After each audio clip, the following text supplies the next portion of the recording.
Alpler, Doğan ve Turgut'un kış bitinceye kadar Ertuğrul Bey'in gözetiminde obada yaşamalarını, Abdurrahman Alp'in Tuğtekin Bey ve Gündoğdu Bey'e tuzak kurulmasında dahli olup olmadığı anlaşılıncaya kadar kafesli çadırda hapsedilmesine karar verilmiştir. Yüce Allah bizi hatalardan korusun.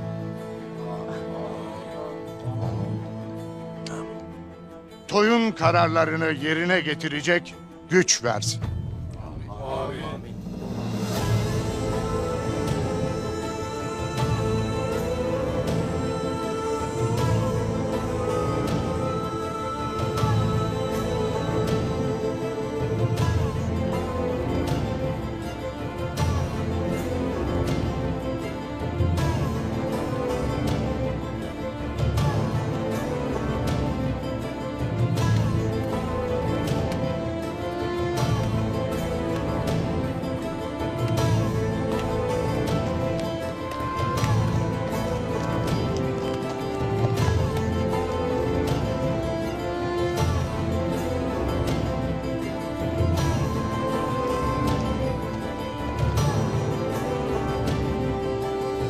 Bir diyeceğin var mıdır Ertuğrul Bey?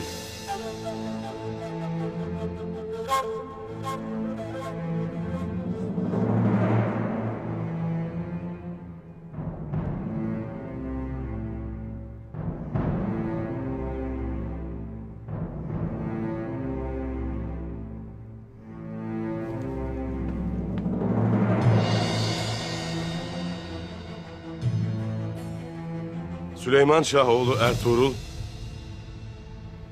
Toy'un kararlarına uyacaktır. Allah, bizleri aldığınız kararların bedellerini ödemekten korusun.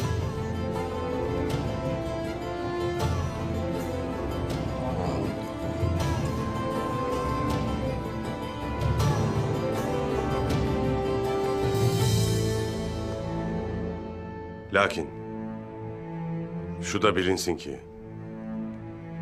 yiğidin bakışı korkağın kılıcından keskindir.